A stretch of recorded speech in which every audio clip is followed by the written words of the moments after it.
Como realizar essa mutação imediata? Se não soubermos, nós vamos ficar numa situação de extremo desespero. Resposta: você está em desespero, Senhor? Infelizmente, tudo o que você está dizendo é para você, com devido respeito, meras palavras, Senhor. Um homem em desespero, você sabe o que ele faz? Mas você pergunta, como irá se verificar essa mutação? Em primeiro lugar, Senhor, considere o problema. Se eu te oferecesse um método, esse método ia te possibilitar a mutação? Se eu te desse um padrão que produzisse uma mutação, seria essa mutação a coisa certa? O interrogante diz não. E por que diz não? Não é isso o que todos fazem na vida diária? A mente diz, eu preciso mudar, e como eu vou conseguir mudar? Então ela trata imediatamente de procurar um padrão, um sistema, mediante o qual ela possa fazer a mudança, não é? É necessário compreender a futilidade de qualquer padrão e rejeitá-lo completamente. No momento em que se percebe que uma coisa é falsa, ela cai por si. Portanto, você deve compreender a falsidade de qualquer padrão. E dessa maneira você vai ter a possibilidade de realizar a mutação. Agora, vamos ver o que está implicado nisso. Quando você diz que um padrão, um método, um sistema vai produzir a mutação, duas coisas estão implicadas. A primeira, que sabe o que a mutação significa. E a segunda, que um método vai te ajudar a conseguir a mutação. E você sabe o que significa mutação? Obviamente não sabe. Você repete verbalmente o que ao seu respeito você entendeu, mas você sabe o que ela significa, o que ela implica? Interrogante. Existe algo em que se possa chamar mente cósmica? Resposta. Ora, quem está fazendo essa pergunta e quem dará a resposta? Vamos supor, senhor, que eu pudesse explicar o que é a mente cósmica. Você ia ser capaz de compreender? Você deve ter uma mente cósmica para compreender o que é uma mente cósmica. Eu não estou fazendo sutilezas aqui, não. Vamos considerar uma coisa simples. A maioria de vocês, feliz ou infelizmente, crê em Deus. Eu não sei por que razão, mas o fato é que crê. A sociedade e várias outras circunstâncias te condicionaram para crer ou não crer. E então você diz, eu gostaria de alcançar Deus. E assim criam-se métodos de alcançar Deus. Você deve ser celibatário, você deve ser isso, você deve ser aquilo. Você deve controlar, deve reprimir, deve meditar. Uma dúzia de coisas são preconceituadas para se alcançar a Deus. Mas, honestamente, quem conhece Deus? O homem que estabelece o sistema de achar Deus, ele sabe o que é Deus? O interrogante diz que cremos que sim. Você crê que sim porque tal cavalheiro diz que conhece Deus. Vocês são um tanto ingênuos, não? Para se achar Deus, é necessário uma mente fora do comum, não é? Em primeiro lugar, não devemos dizer que cremos ou não cremos. Deus não pode ser algo estático. Só quando uma coisa é estática, pode haver um método a ela conducente, não é? Um método que vai te levar até aquele objetivo. Se tratar de algo que é vivo, de algo que se move, que se transforma, que se transfigura incessantemente,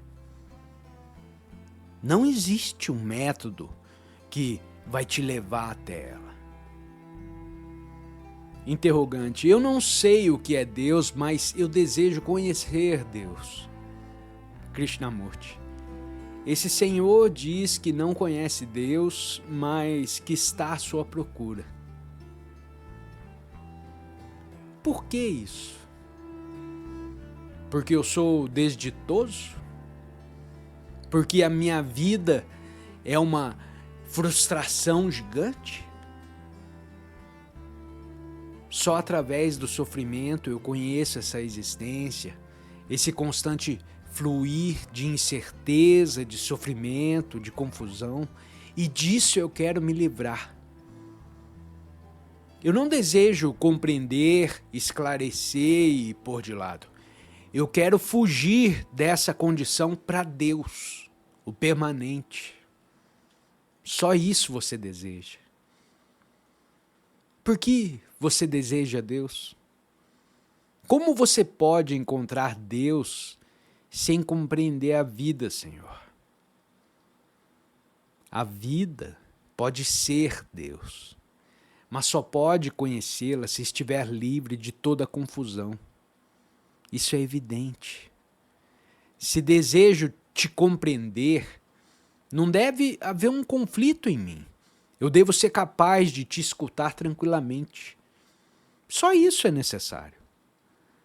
Portanto, trate primeiramente de pôr em ordem a sua vida, mas não conforme os preceitos de outra pessoa. Interrogante: para estabelecermos a ordem, temos de experimentar sucessivamente vários padrões até encontrarmos um que funcione. Krishnamurti: quer dizer, cultivar um padrão depois do outro até realizar o que você deseja? Não é isso, senhor? O interrogante: não sabemos o que fazer, senhor. Krishnamurti: diz esse senhor que nada sabe a respeito de nada. Esse é o único estado mental equilibrado, o dizer-se: não sei, mas eu vou aprender. Mas pode-se aprender por meio de algum padrão? Se você for seguir padrões, um após o outro, você vai encontrar centenas de padrões prescritos por centenas de homens. E você vai seguir todos eles?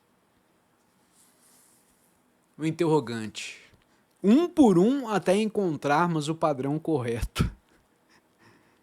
Krishnamurti: ok, senhor. Boa sorte.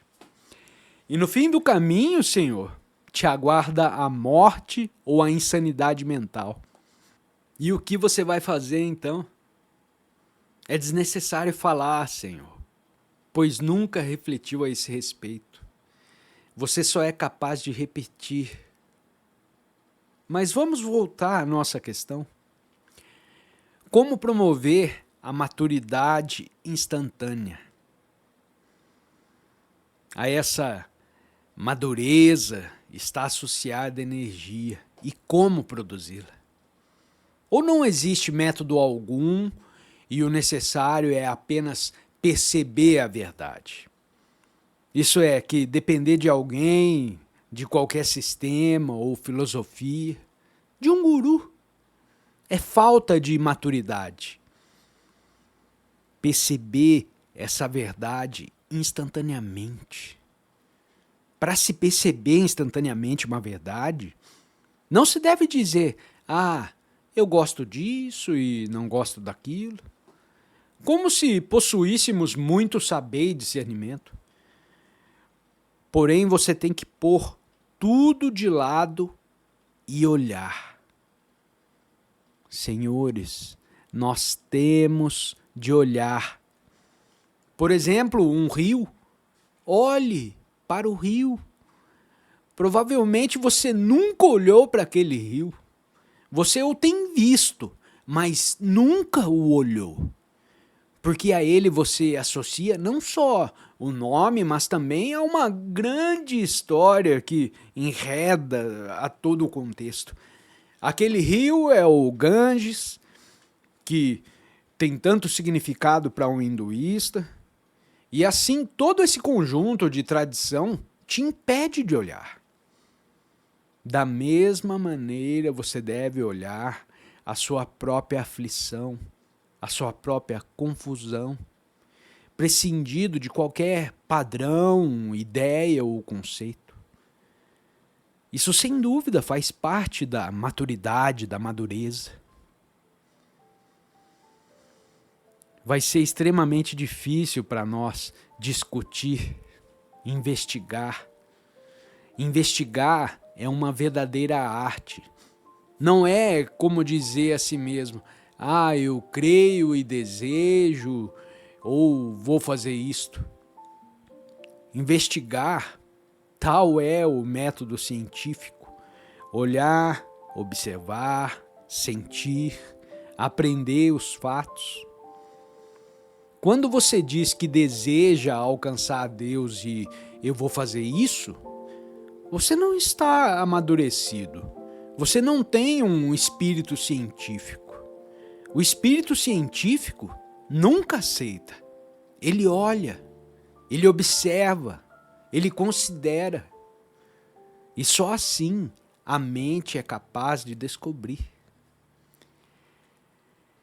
Assim, senhores, como vamos passar juntos uma temporada, eu peço a vocês, compreenda com toda a clareza o que entendemos por discussão e investigação. Isso significa que desejo verificar se o padrão que aceito é correto ou incorreto, e não que desejo alcançar Deus, e por isso aceito a um padrão. O que, sinceramente, nenhum significado tem. Eu só sou capaz de investigar quando existe liberdade. E do contrário, eu não posso investigar. Senhores, para descobrir se Deus existe, você deve estar livre da ideia de Deus. Para descobrir, é necessário investigar, indagar, interrogar.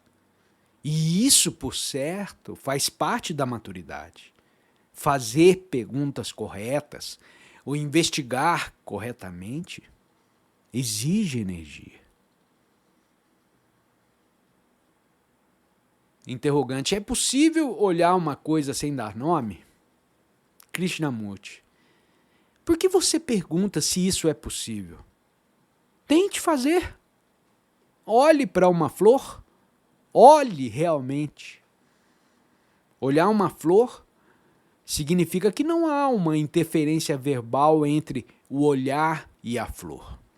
Ao olhar a flor, não lhe dê um nome classificando-a como tal ou tal espécie.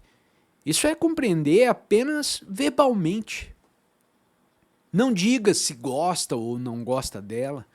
Não lhe dê um nome, não lhe dê uma cor. Simplesmente a olhe. Isso é dificílimo. A maioria das pessoas não faz. Interrogante: só se pode olhar dessa maneira em raríssimos momentos, porém não permanentemente.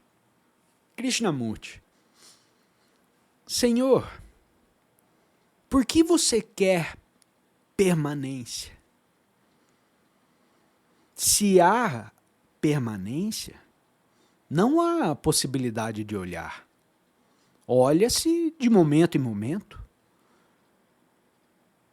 Olhe para uma flor, vá lá, faça, olhe. Isso é uma arte extraordinária, Senhor.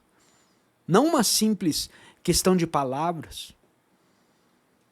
É preciso estar-se inteiramente em contato com a flor. E você não pode estar em contato com a flor se a você, que é a palavra você, que diz, eu gosto, eu não gosto.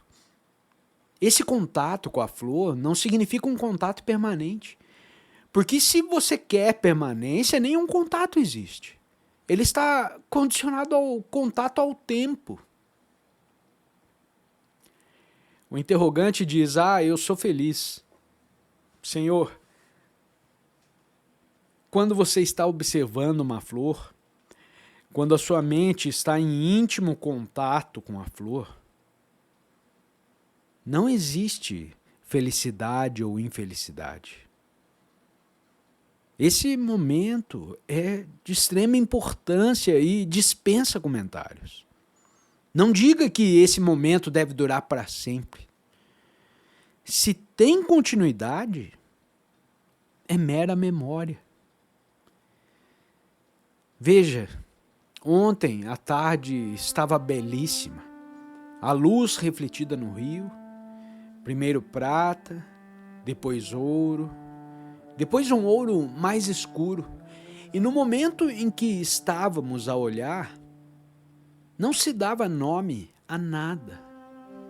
Estávamos simplesmente a observar, mas não havia observador ou coisa observada. Não concordem comigo, senhores, pois vocês desconhecem isso inteiramente. Trata-se de uma das coisas mais difíceis. Era um momento fora do tempo. Quando alguém que conheceu um tal momento diz, eu gostaria que ele continuasse. Esse desejo de que o momento continue se torna uma memória. E essa memória vai interferir na próxima vez que olhar o rio. E o nosso problema é esse, olhar fora do tempo e não desejar a continuidade da experiência. Olhar simplesmente. Se isso perdurasse para sempre, já não seria o momento de ausência do pensamento. Se há continuidade, a coisa se torna um pensamento.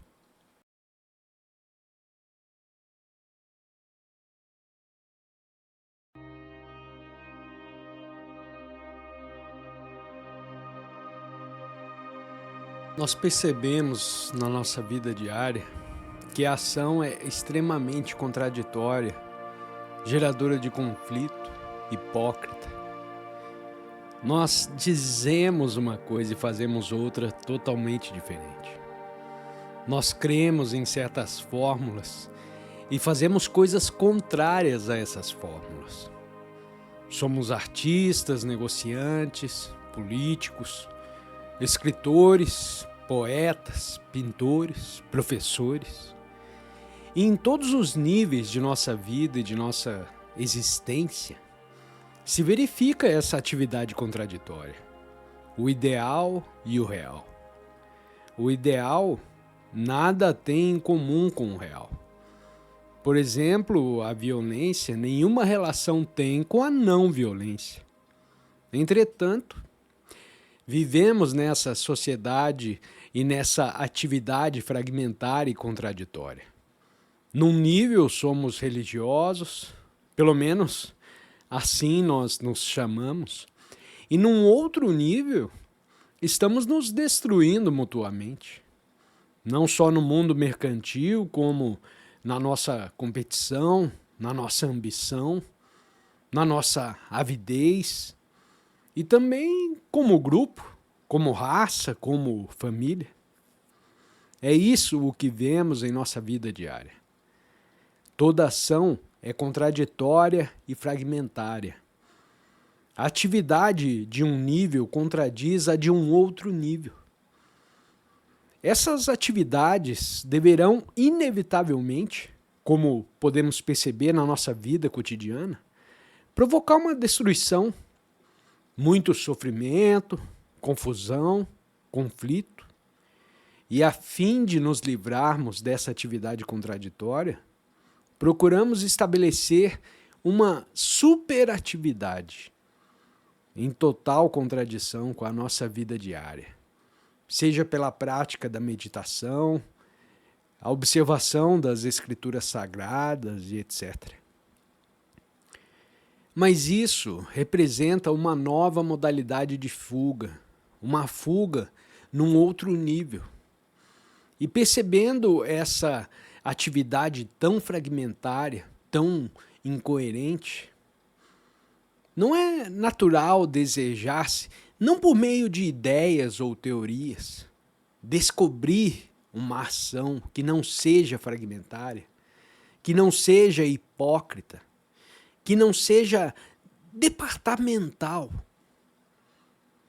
como que posta em compartimentos separados, porém que seja uma ação que, aplicada ao descobrimento, funcione como um todo, em cada atividade da vida. Eu quero dizer que devemos fazer a nós mesmos essa pergunta. Existe uma ação que, onde quer que se expresse, ela seja total e não contraditória? Se me permite, vamos investigar esse ponto. Primeiramente, para a compreensão do que estamos dizendo, deve-se perceber a diferença entre comunicação e a natureza do estado de comunhão. Essas duas coisas, penso eu, são diferentes. Isso é, a comunicação é uma coisa e o estado de comunhão é uma outra coisa totalmente diferente. A comunicação exige palavras, gestos, alguma forma de expressão exterior que transmita ao ouvinte o pensamento do orador, ou o do ouvinte ao orador. E é isso que entendemos por comunicação. Quando falamos, nos servimos de certas palavras como símbolos. E isso implica a existência de objetos aos quais os símbolos se referem. Assim sendo, uma comunicação, quando clara e precisamente expressa em palavras, que vocês e eu compreendemos, ela não pode ser mal compreendida. Não há, então, possibilidade de equívoco, porque a comunicação é clara e precisa. Vocês e eu compreendemos o português e nos servimos de certas palavras, símbolos, gestos, como meios de transmitir certos pensamentos. Nos achamos, então, ambos num estado de compreensão daquilo que está se comunicando. E isso, eu creio que está perfeitamente claro, sem dúvida, não é? Mas muito mais difícil é a outra coisa, o estar em comunhão. Eu digo muito mais difícil porque a maioria de nós não se acha em comunhão com coisa alguma. Por essa palavra, eu não entendo apenas o significado que o dicionário nos dá, porém, muito mais que isso. Estar em comunhão com uma coisa implica que não há um obstáculo entre você e as coisas que vê, não é? Ou sejam, os pássaros, as árvores, o rio, a terra, os verdes campos, a lama da estrada. Uma pessoa não está em comunhão com a natureza se há qualquer ideia de resistência, de condenação, de desprezo ou aversão. A comunhão quando não há nenhuma interferência do pensamento entre a coisa e o observador. Por favor, preste um pouco de atenção, porque o que nós vamos examinar exige aquela comunhão entre o orador e você, o ouvinte. Do contrário, nós não poderemos nos encontrar. Poderemos estar verbalmente em comunicação, mas não nos acharemos num estado de comunhão. E no meu sentir, é necessário compreender o real significado da ação não contraditória. Nós entendemos por comunhão um estado de espírito não provocado e que não permita a intervenção de nenhuma barreira entre vocês que estão ouvindo, que podem estar em contradição com o que creem, e um estado de espírito que não compara, avalia, mas que escuta, que procura compreender. A comunhão entre pessoas, entre vocês e a natureza, quando existe uma grande afeição, quando eu gosto de você e você gosta de mim, ou então quando gosta reciprocamente uns dos outros. Quando existe uma imensa solidariedade, afeição e nenhuma ideia de condenação, comparação, julgamento e avaliação. Então, em tal estado, duas pessoas se acham em comunhão. Quer dizer, elas estão em comunhão no mesmo instante, no mesmo nível, com a mesma intensidade. Isso, afinal, é o que se chamam de amor. Assim só a mente que pode rejeitar toda espécie de opinião, de julgamento, de avaliação, de comparação e etc. Só essa mente pode estar em comunhão com a natureza, ou com outra mente, ou estar em comunhão consigo mesma que seja, o que é algo muito mais difícil. É necessário compreender isso. Porque se você não está diretamente em comunhão com você mesmo, e portanto com uma fonte de ação não contraditória, a sua vida será inevitavelmente uma contradição. Não importa o que faça, que padrões siga, que ideias, que conceitos tenha, a sua vida será uma contradição. Como se observa nesse país onde se prega incessantemente a rinça, a não violência, e se faz exatamente o contrário. Eles se gabam de uma nação pacífica, não violenta, enquanto se preparam para a guerra muito mais do que as outras nações, onde não se fala em não violência. Aqui, todo político, todo indivíduo tem essa esquizofrenia, essa entidade dupla, essa dupla personalidade.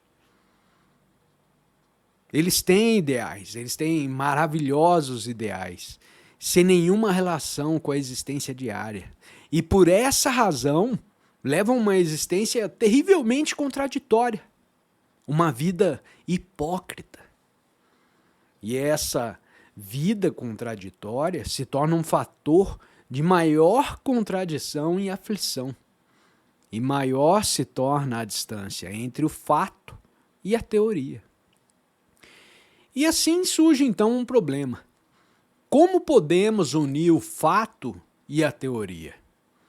Resulta daí a busca incessante, o conflito, o esforço para disciplinar a mente, a fim de ajustá-la ao padrão ou ao conceito, com que causa mais contradição, uma maior, mais larga e mais profunda separação entre o fato e a teoria.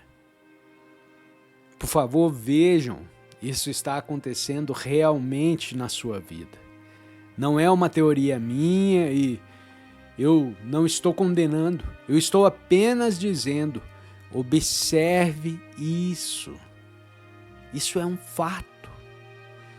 Assim, aquele que é verdadeiramente sério pergunta a si próprio: o que é uma ação total?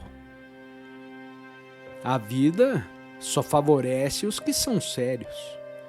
Só para o homem sério, ardoroso, a vida tem uma profundidade, um significado, uma força, uma energia.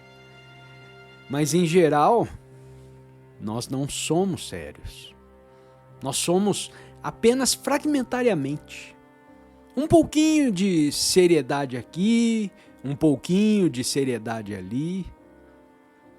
Não há uma seriedade total na vida. Cabe a você, então, descobrir por você mesmo o que é a ação total, sem ficar esperando que eu te diga, que eu te dê a receita do bolo. Pois o que eu te disser vai se tornar um padrão, vai se tornar um ideal. E de novo você vai se ver em contradição. Se você exercer a sua razão sem emocionalismo, se você exercer a sua própria capacidade de compreensão, você vai descobrir por você mesmo o que é essa ação total. A ação não dividida em ação individual e ação coletiva, ou a retribuição à sociedade daquilo que a sociedade dá ao indivíduo. Todas essas divisões terminam completamente. E o findar dessa divisão da ação é o começo da maturidade.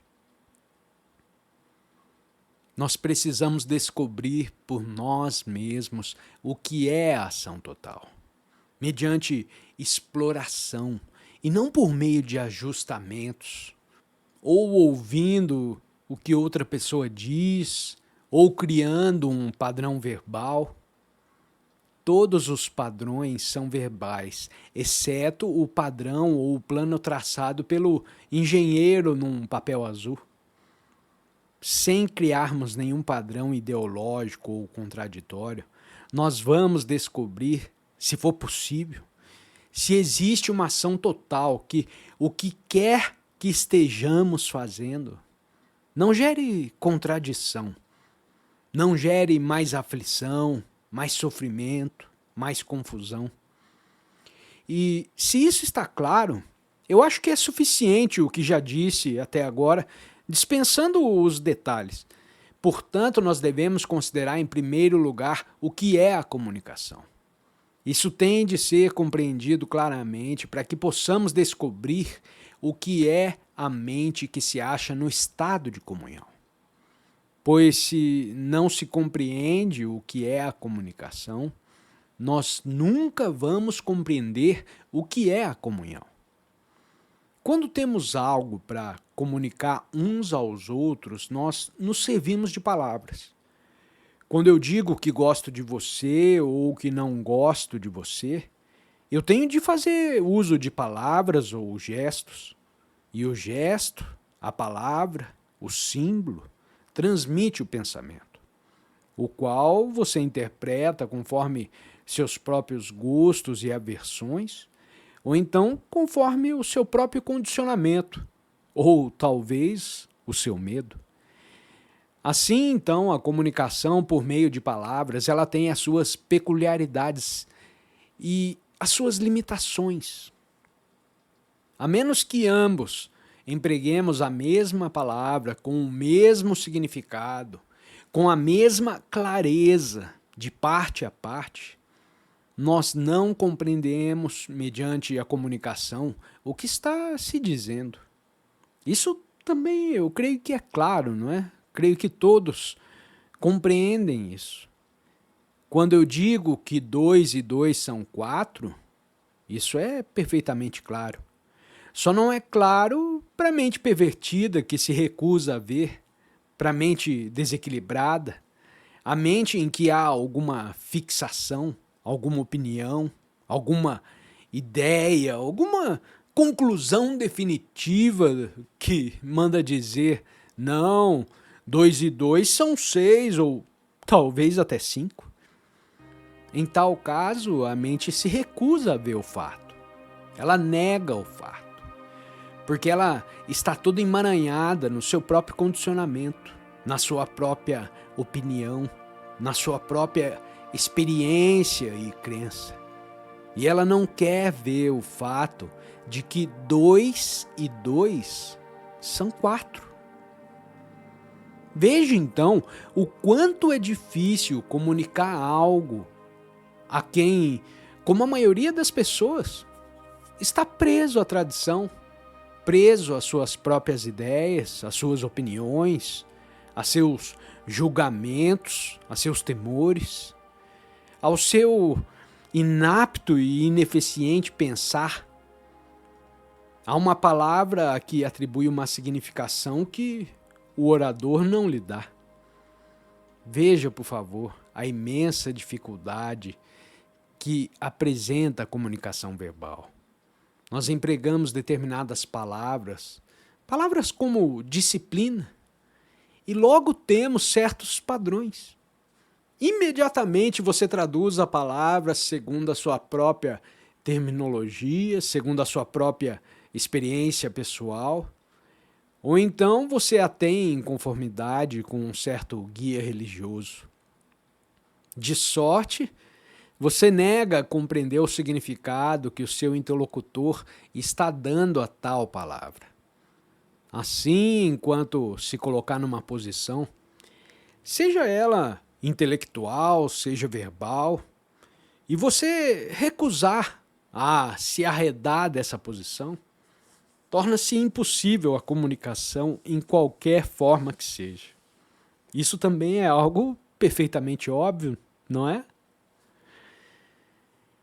Então, só é possível estarmos em comunicação, e eu estou empregando a palavra comunicação e não a comunhão, quando esse orador faz uso de uma palavra inglesa e você compreende essa palavra no seu nível próprio, isso é, se lhe dá o mesmo significado que o orador dá, sem a traduzir conforme a sua particular terminologia do sânscrito, que tem as suas associações próprias, aí então há a possibilidade de estarmos em comunicação. Veja, senhores, tomem qualquer palavra, por exemplo. A palavra disciplina, a palavra esforço. Eu emprego a palavra disciplina no seu sentido real. É uma palavra inglesa e a sua raiz significa aprender.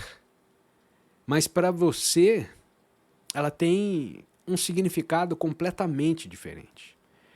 No instante em que você ouve essa palavra e traduz com o sentido de ajustamento a um padrão, repressão, controle, isso é o sentido que alguém lhe dá, seja Shankara ou qualquer outro. Desse modo, cessa imediatamente a comunicação entre você e mim, não é? Para podermos nos comunicar verbalmente, você deve se dispor a compreender o que a palavra significa para quem te fala, em vez de dar a ela uma definição pessoal. Como vemos, mesmo no nível verbal, é muito difícil nos comunicar. E muito mais difícil ainda é nos acharmos num estado de comunicação a respeito de uma coisa que requer uma extraordinária energia, um profundo senso de não divisão, ou seja, o percebimento simultâneo da mesma coisa, no mesmo nível, com a mesma intensidade.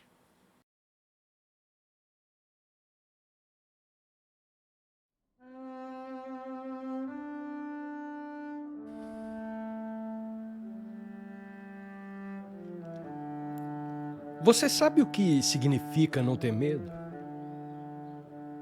Você já tentou alguma vez em espírito saber o que significa existir sem medo nenhum? A mente se torna então extraordinariamente lúcida. E quando a mente está muito lúcida, ela atua no sistema nervoso.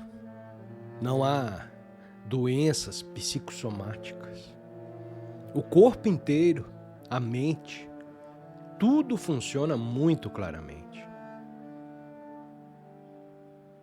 Você se torna mecanicamente eficiente. Você pode pôr toda a sua atenção ao que está fazendo, com a mente que está vigilante. Talvez nós possamos apreciar esse assunto considerar essa questão do medo, de nos livrarmos dele realmente e como fazer esse trabalho.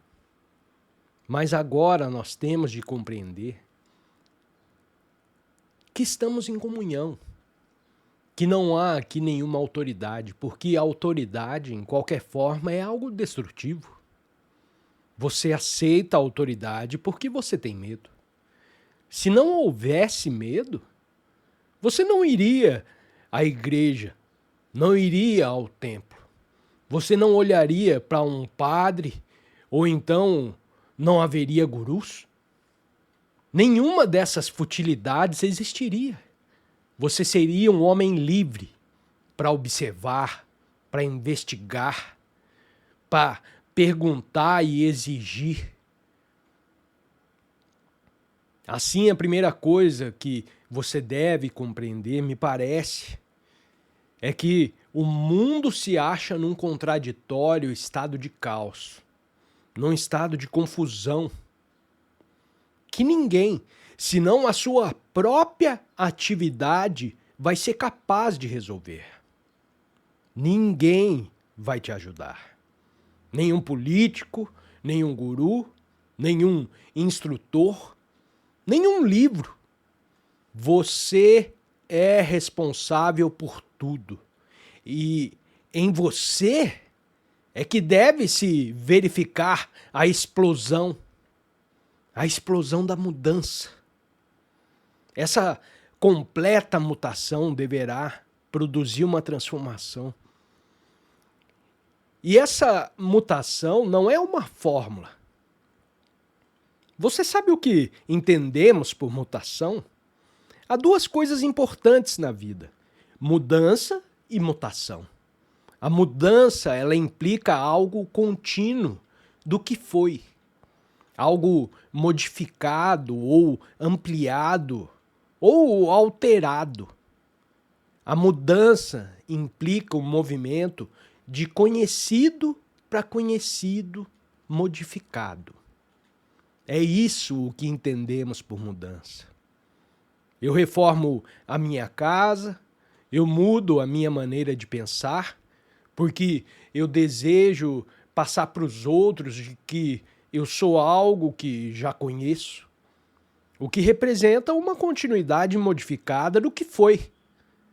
É só isso o que interessa a maioria de nós: mudança.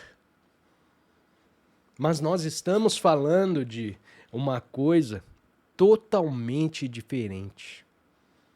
Algo que não tem nada a ver com mudança. A mudança é um processo do tempo. Hoje eu sou isso, e se eu atuar em mim mesmo, eu me torno aquilo amanhã. No intervalo entre hoje e amanhã, pelo exercício da vontade, graças às circunstâncias, às influências, eu vou me tornar aquela outra coisa. Quer dizer que durante o intervalo de tempo se opera a mudança. Agora, a mutação é uma coisa que não pode ser conhecida. Porque se ela já é conhecida, ela é apenas mudança. Você consegue ver isso? Por favor, veja a importância que isso tem. A mutação é uma dimensão totalmente diferente. E, portanto, você tem que ter olhos diferentes. Você tem que ter um diferente coração, uma mente diferente. Uma mente totalmente diferente. E não uma mente mudada. Nós estamos falando de uma mente capaz de servir-se do conhecimento sem ser escrava do conhecimento. Uma mente vazia e, portanto, uma mente criadora. Porque os próprios cientistas, com alguns dos quais nós temos conversado, Eles perguntam se a mente pode em algum tempo estar vazia. Porque eles percebem que só do vazio pode provir uma coisa nova. E não da mente que está carregada, condicionada. O novo não é condicionado pelo velho. O novo não é reconhecível pelo velho. Não considere esses pontos agora, nessa palestra, porque provavelmente examinar essas coisas agora vai se tornar algo extremamente abstrato e difícil. Mas pode-se ver, pode talvez aprender verbalmente o que significa ter uma mente não sobrecarregada de conhecimento, não carregada de toda a experiência humana. Porque se a mente não está vazia, ela é mecânica, ela só repete. Ela é um programa de computador. E só desse vazio extraordinário, desse vazio vigilante, sensível, pode surgir algo novo. O novo, se nós podemos usar essa palavra, o novo é Deus. Mas não é realmente Deus, porque tanto se tem abusado da palavra Deus, que ela não tem mais nenhum significado. Ela se tornou uma fórmula, um conceito, um produto do desespero humano. Mas é naquela mente vazia que pode ocorrer a criação. Só nela pode existir o amor. Nós não sabemos o que significa o amor. Sabemos o que significa a sensação. Sabemos o que significa o sexo, porque o amor não pode estar onde existe o ciúme. O amor não é resultado do ciúme. O amor não conhece o ciúme. Eu sei que agora não é o momento para falarmos sobre tudo isso, já que essa é a primeira palestra. Mas vocês e eu temos que, pelo menos, estabelecer uma relação verbal. Nós vamos ter outras palestras, eu espero que você acompanhe a todas elas. E eu espero que, durante elas, nós possamos estabelecer um estado de relação. Não a relação de ouvinte e orador, porém aquela que consiste no encontro de duas mentes. Duas mentes que refletiram, que investigaram, que buscaram, que interrogaram, que exigiram, que duvidaram e que despertaram. Só assim nós poderemos nos encontrar num terreno completamente novo. Porque em virtude dessa coisa nova, ou nela, não existem problemas. E aí se encontra a imensidão da beleza. E só então compreenderemos o que ela é. E talvez funcionaremos então do desconhecido para o conhecido.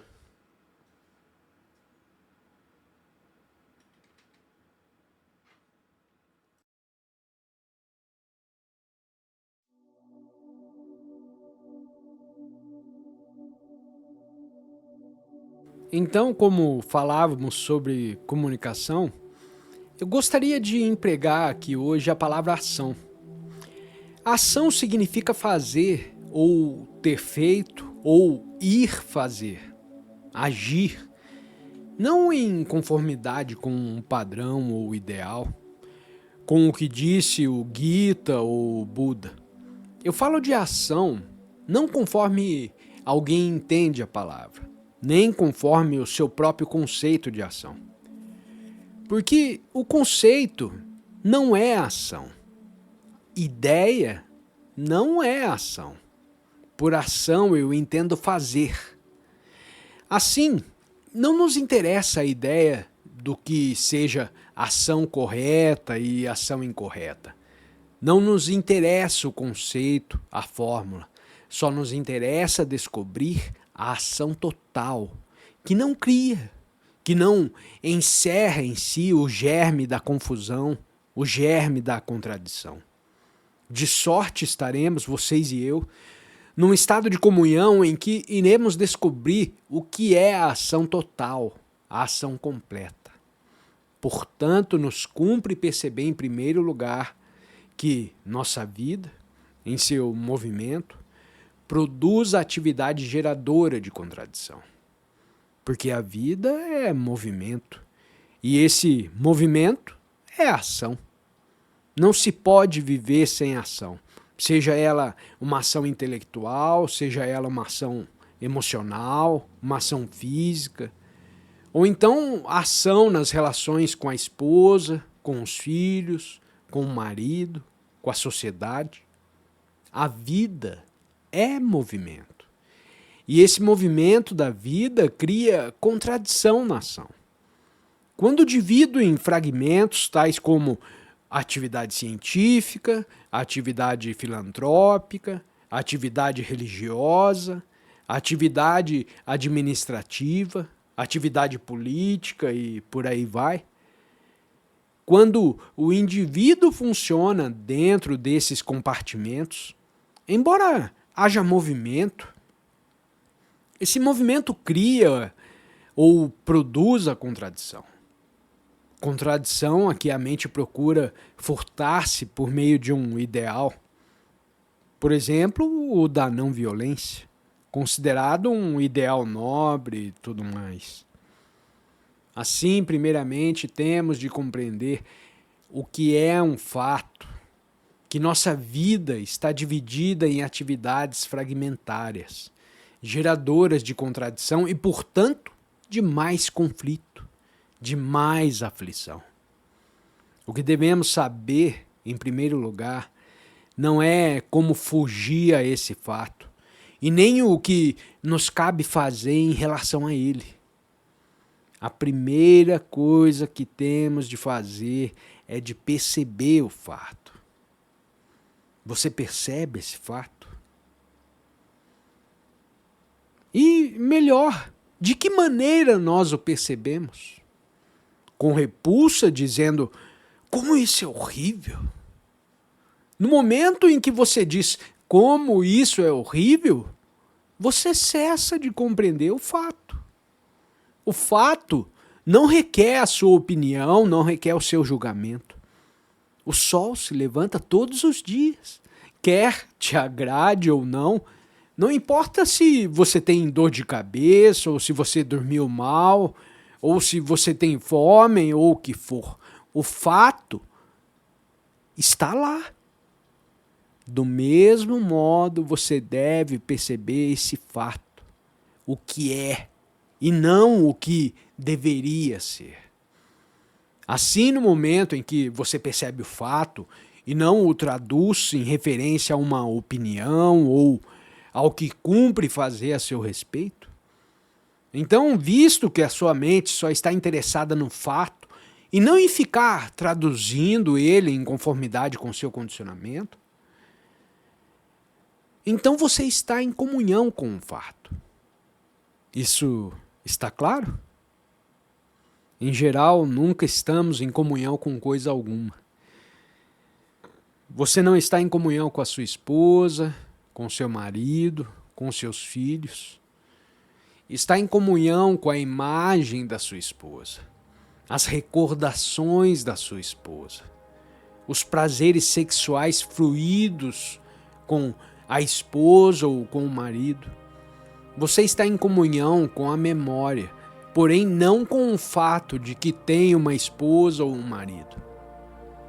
Da mesma maneira, se você deseja aprofundar verdadeiramente essa imensa questão da ação, na ação social ou individual ou coletiva, não o que cumpre fazer em relação à sociedade, é necessário compreender cada um por si mesmo.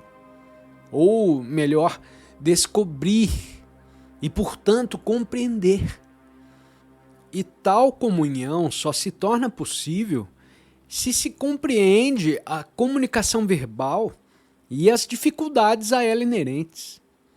Uma vez aprendida a comunicação verbal, você pode então dar o próximo passo. Não que se trate de um próximo passo, de uma sequência, porém um movimento natural, que é estar em comunhão com você mesmo. Porque, afinal de contas, essa é que é a fonte de toda ação, não é? Os seus desejos, os seus rancores, a sua ambição, a sua avidez. Essa é a fonte de toda ação. E com essa fonte, você não está em comunhão absolutamente. Você segue inevitavelmente o movimento da vida quando houver compreensão do significado da comunicação. Tendo compreendido, você passa à próxima questão e é realmente possível estar em comunhão com alguma coisa?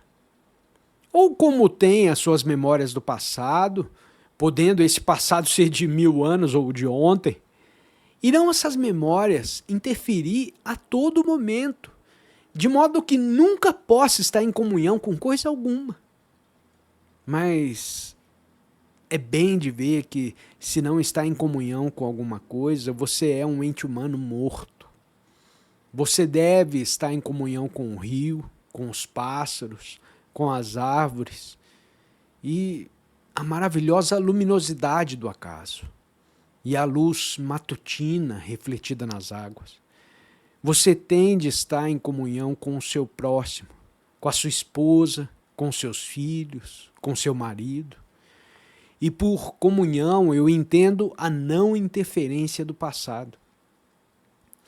De modo que você veja tudo como novo, veja tudo de uma maneira nova. E essa é a única maneira de estar em comunhão com alguma coisa. Morrendo para tudo que é de ontem. E é possível isso? É preciso descobrir e não perguntar, como que eu vou conseguir fazer isso? O que é uma pergunta de criança. Muita gente pergunta, como eu vou conseguir isso? O que revela a mentalidade dessas pessoas. Eles não compreenderam nada. O que eles querem é apenas um certo resultado. Assim eu lhes pergunto se alguma vez você se achou em contato com alguma coisa. E se alguma vez você tem contato com você mesmo. Não com o seu eu superior, com o seu eu inferior e tantas outras divisões que o homem criou para fugir ao fardo. Você tem de descobrir isso. Ninguém vai poder te dizer, nem te ensinar como alcançar a ação total. Não há um como, não há um método, não há um sistema. Nada pode te ensinar. Você tem de trabalhar, você tem de descobrir. Você não quer? Sinto muito.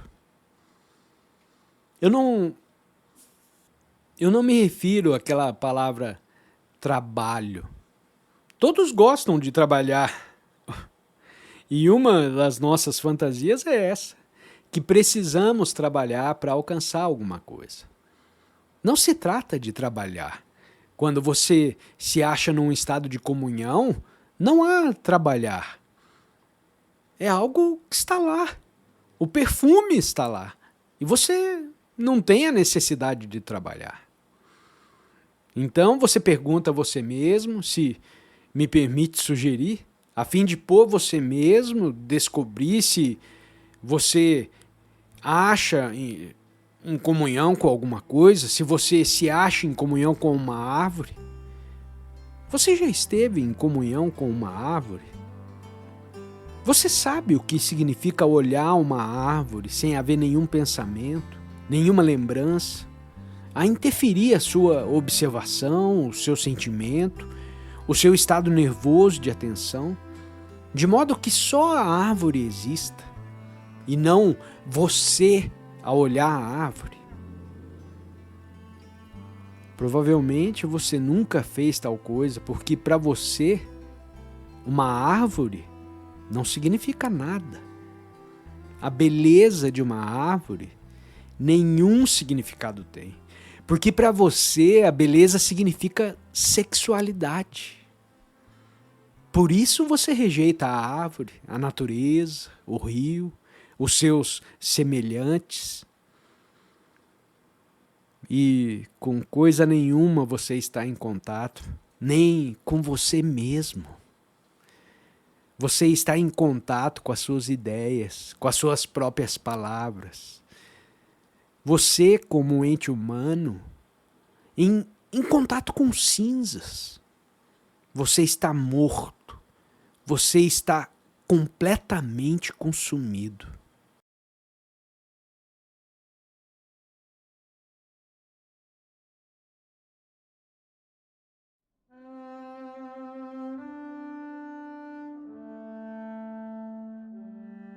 O que em primeiro lugar se deve perceber é a necessidade de descobrir qual é a ação total que não gera contradição em nenhum nível da existência.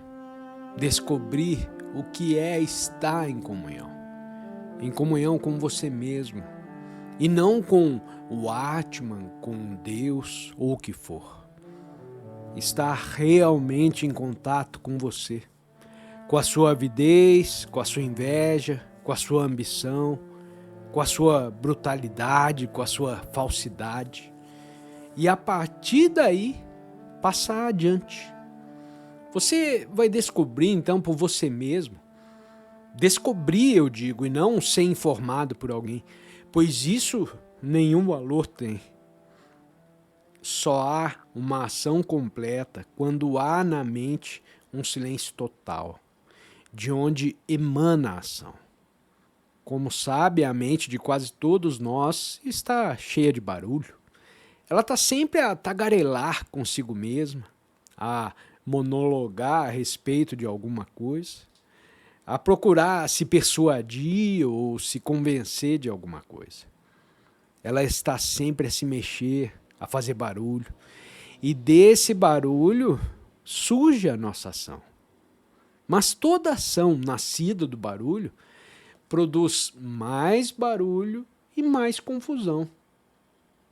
Entretanto, se observar e aprender o que significa estar em comunicação, se compreender a dificuldade da comunicação, que é o estado em que a mente não verbaliza, quando transmite ou recebe uma comunicação, então, sendo a vida movimento, você se moverá no seu atuar natural, livre, facilmente, sem nenhum esforço, para aquele estado de comunhão.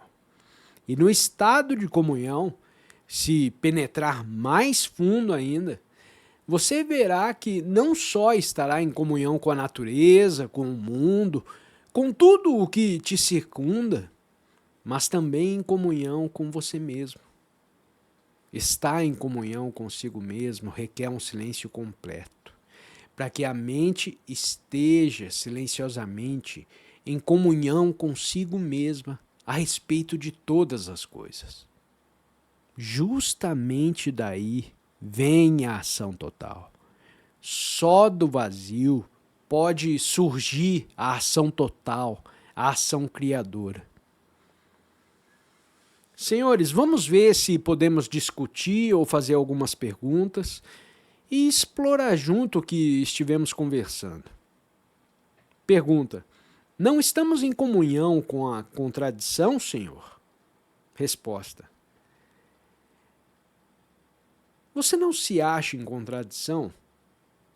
Não está em comunhão com essa contradição que é a causa, a raiz de nossa existência? Todo pensamento, toda evolução traz contradição. Você está falando isso teoricamente, ou se me permite fazer essa pergunta, você fala isso com base no fato? Porque se você está falando com base no fato, você descobriu qual é a causa da contradição? Veja isso de uma maneira muito simples. Não especule a esse respeito. Trate de descobrir qual é a causa da contradição. Eu posso fazer isso por você? Qual é uma das causas da contradição? Eu vou desenvolver esse ponto à medida que formos prosseguindo, mas me acompanhe passo a passo. Qual é uma das causas da contradição? Uma das principais causas da contradição é essa, a de ter um ideal. Interrogante: e qual é a causa principal? Resposta: espere, senhor, nós já vamos chegar lá. Você deseja a causa principal e não perguntou sequer da causa inicial. Eu estou dizendo de mim para comigo. Por que surge essa contradição? Eu não estou perguntando da sua causa final.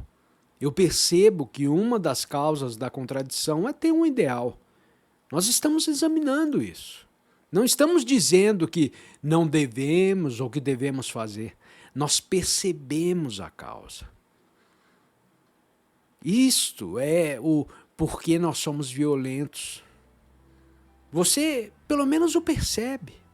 E ao mesmo tempo, nós somos violentos. Por que essa contradição? É bem óbvia a contradição. Eu percebo que uma das causas principais da contradição é ter um ideal.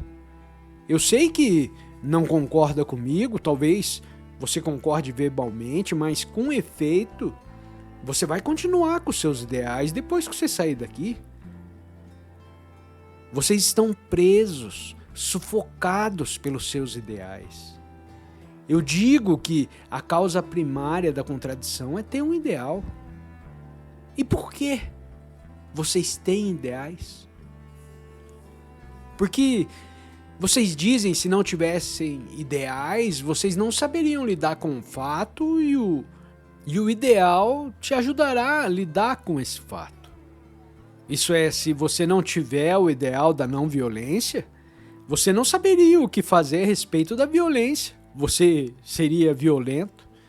Você pensa que o ideal vai te servir de alavanca para acabar com a violência. O ideal da não violência te impede de ser violento. Sendo violência, ambição, dominação.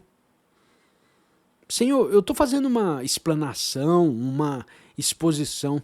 E isso significa, Senhor, que você não está verdadeiramente interessado em compreender a contradição e dela se libertar.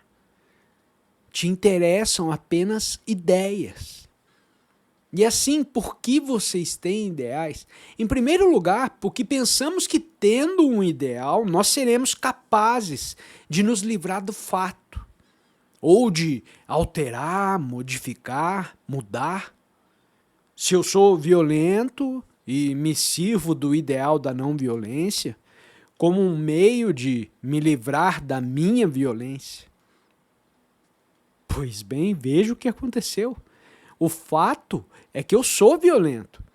E o ideal não é um fato real, porém um fato verbal, uma ideia. E eu penso que essa ideia vai me dar a possibilidade de me libertar da minha violência. Cria-se o ideal porque desejo fugir ao fato. E de sorte criou-se uma contradição. Mas se, ao contrário, se eu observo o fato de que eu sou violento, eu posso então dar atenção a esse fato, não é? Ou gosto da violência, ou dela não gosto. Mas como a maioria das pessoas ama a violência, nós a conservamos. se trata de um fato de que gosta, está certo. Você o conserva, você permanece violento, enquanto fica falando de paz e outras coisas bonitas. Mas você sabe que assim fazendo você está enganando aos outros e principalmente a você mesmo. Mas se você não gosta desse fato, por que ter o ideal? Se não gosta do fato, você tem a possibilidade de liquidá-lo imediatamente. Senhores, vocês compreendem como nasce a contradição? Por que sou violento? Em primeiro lugar, minha educação, minha sociedade, o clima, a alimentação, a estrutura social, os fenômenos sociais, a estrutura econômica e tudo mais. Tudo isso gera em mim a tendência para a violência. E ainda, psicologicamente, eu gosto da violência. Porque sou violento, invento a ideia da não violência a fim de fugir a esse fato, esperando que por meio dessa ideia, desse adiantamento, eu vou me tornar gradativamente não violento. Mas se eu não tenho nenhum ideal, é falta de maturidade ter ideais. A mente enfrenta os fatos. Então, a maturidade surge. A mente amadurecida, nenhum ideal tem. Ela sabe enfrentar os fatos e, portanto, não há contradição nos fatos. Eu sou violento. Eu gosto ou não gosto de ser. Se não gosto desse fato, eu o jogo para longe. É algo simples. Mas você não pode jogar para longe se você está sempre a se mostrar idealisticamente não violento. Você tem de enfrentar o fato. E aí então vai estar em condições de cuidar dele. Assim é toda a nossa vida. Eu tenho medo da insegurança, da morte, da opinião pública. Eu tenho pavor a uma dúzia de coisas. Por que eu tenho medo da minha mulher? Porque você teme o seu patrão, o seu marido, o seu vizinho? Porque poderão te magoar, te tomar alguma coisa? Eu tenho medo da minha mulher ou do meu marido. A minha mulher me pertence. Legalmente, moralmente, brutalmente, eu a conservo sob o meu poder.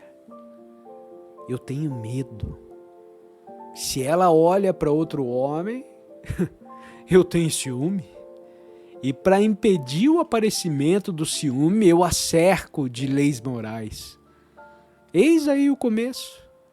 Eu temo que minha mulher me abandone, que deixe de me proporcionar os prazeres sexuais de que necessito. Interrogante: isso não é inerente à nossa natureza, senhor? Resposta: nada é inerente, a não ser quando se tratam de animais. Algumas coisas são inerentes à natureza do animal. Mas como ainda somos animais, como a maioria de nós é ainda de natureza animal, nós sentimos medo. Estamos apreciando fatos. Mas reconhecer o fato e com ele se satisfazer, isso ainda é próprio do animal. Senhor, o animal luta e, portanto, o ente humano também luta. Mas o ente humano, que ainda é animal, supostamente já envolveu 2 milhões de anos de animal. Pergunta: você tem assinalado o caminho da mutação. Há outro exemplo de uma mutação similar? Resposta: senhores, no momento estamos falando a respeito de outra matéria. Vamos deixar de lado por hora esse assunto da mutação. Você sabe o que é aprender, senhor? O que significa aprender? para aprender a respeito de alguma coisa, principalmente se trata de matéria psicológica, algo profundo e sutil, deve o indivíduo estar verdadeiramente livre e deve haver um sentimento de extraordinária curiosidade, sem aceitação nem rejeição. Só então pode-se aprender. E aprende não apenas do orador, mas também de todas as coisas. Mas a maioria de nós não deseja aprender, porque já temos acumulado tantos conhecimentos e a única coisa que nos interessa é acrescentar mais saber ao que já sabemos. Eu estou tentando mostrar àqueles que me estão escutando o quanto é difícil e o quanto é necessário o aprender, e não o acumular conhecimentos. Não sei por que razão acumular conhecimentos. Todos eles estão nos livros. Por que não deixá-los nas estantes, guardados nos livros? Por que trazê-los guardados na cabeça? Se você deseja saber o que Shankara disse a respeito de alguma coisa, basta você abrir o livro onde se acha o que você deseja saber. Por que trazer isso guardado na sua cabeça? Você faz porque isso te dá um espetacular sentimento de importância. Porque você pode convencer a outra pessoa de que sabe muito mais do que o fulano, do que o ciclano. Mas desse modo, meu amigo, a mente não aprende. Nós temos de aprender. A vida é um movimento, como já mostrei a vocês, e é preciso aprender a cada minuto. E só a mente juvenil, inocente, clara, equilibrada, está sempre aprendendo e nunca acumulando. Assim sendo, se você deseja aprender, você deve saber o que é comunicar, o que é achar-se no estado de comunhão. Aprenda, descubra por você mesmo, mas desse modo, a mente não aprende. E ao ver que a palavra não é a coisa, a palavra se torna sem importância. A palavra tem a sua importância, porém, não aquela tremenda importância que atualmente lhe atribui a maioria das pessoas. Assim, quando a mente está livre da palavra, ela pode olhar a árvore sem a palavra. Experimente uma vez e você vai aprender a extraordinária beleza da árvore. E compreendido o justo significado e valor da palavra, então aquele movimento, o movimento da vida, prossegue para maiores profundezas e amplidões. A mente que se acha então no estado de comunhão. E só nesse estado pode a mente compreender e descobrir por si própria o que significa estar totalmente em todos os níveis de nossa existência.